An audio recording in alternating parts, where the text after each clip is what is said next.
Let's talk about the situation in Russia, because SAP put out a note this week. They sent out a press release kind of talking about that. And when they were pointing to what their shortcoming was for the bottom line, that was a lot of Russia-related talk.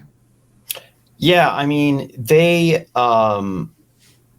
SAP was doing very similar things that other companies in their class were doing, but I think they were getting more heat because they're a German company, right? And there's a lot of heat on the overall German government on the amount of military support that it's giving Ukraine. It's kind of been a huge story, less so in the United States, but more so in the EU.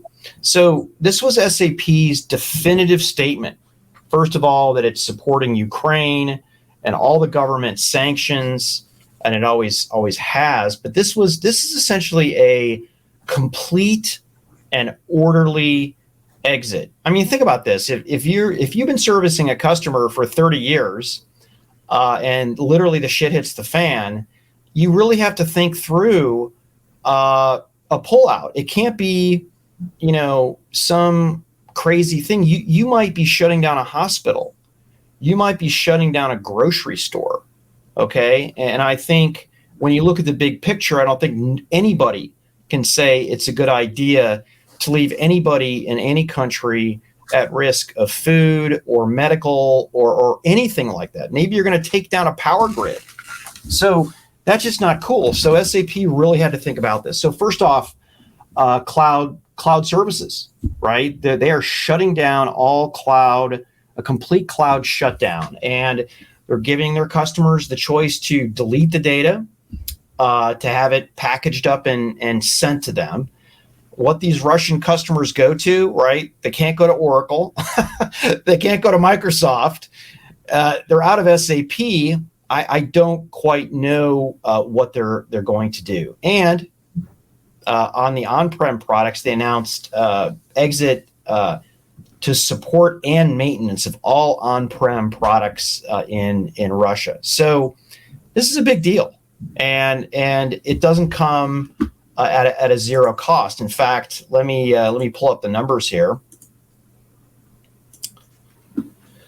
So in their earnings call this morning, SAP's total Russia shutdown, 300 million euros in annual revenue.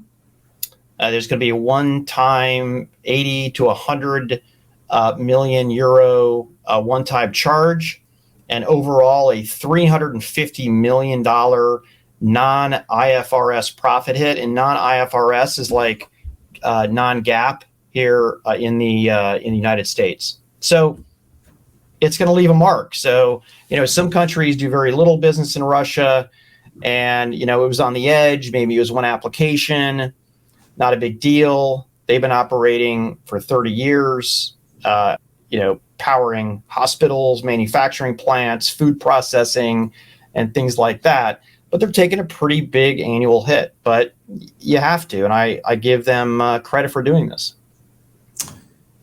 Yeah, absolutely, Pat. And you hit a sub theme that I want to mention.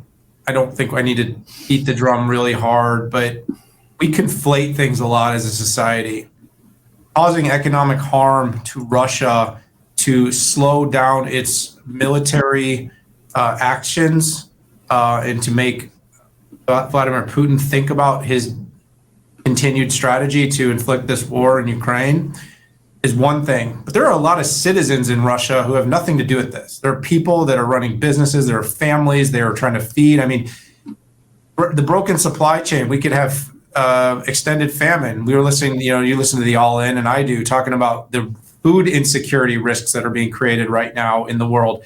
SAP is a backbone of businesses, large and small, in almost every industry. They break into more than 25 different industries, everything from agriculture to mining.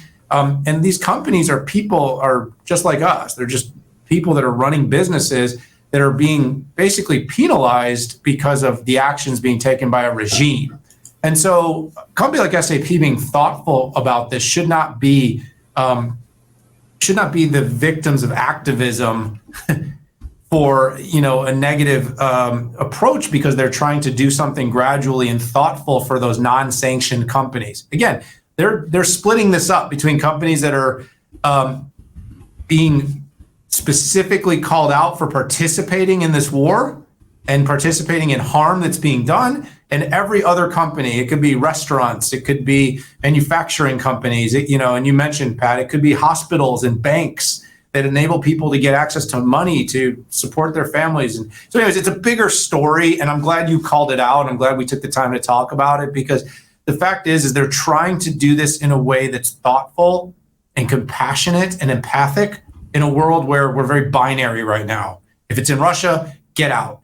Like, it's one thing if you're McDonald's, like, yeah, we're not gonna sell any more cheeseburgers there because we're not gonna profit. It's another thing when you're saying, like, you know, the local school district that, you know, that depends on SAP for data in the back is not gonna be able to run or pay its teachers anymore, or, you know, fund maintenance on its facilities because it's basically taken their entire systems down.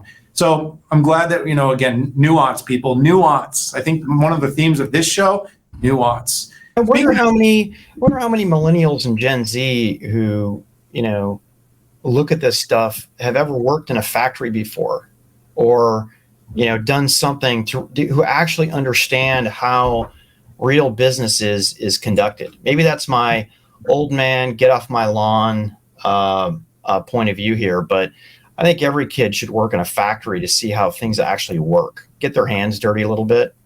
Yeah, when I started working, my dad owned a trucking company. He made me work on the dock, and I had to work in the yard of the trucking company, and I picked up trash. That was my first gig. My second gig was unloading and loading trucks on the dock, and I wasn't the one in driving the forklift. I was the one that did all the stuff the guy on the forklift didn't want to do.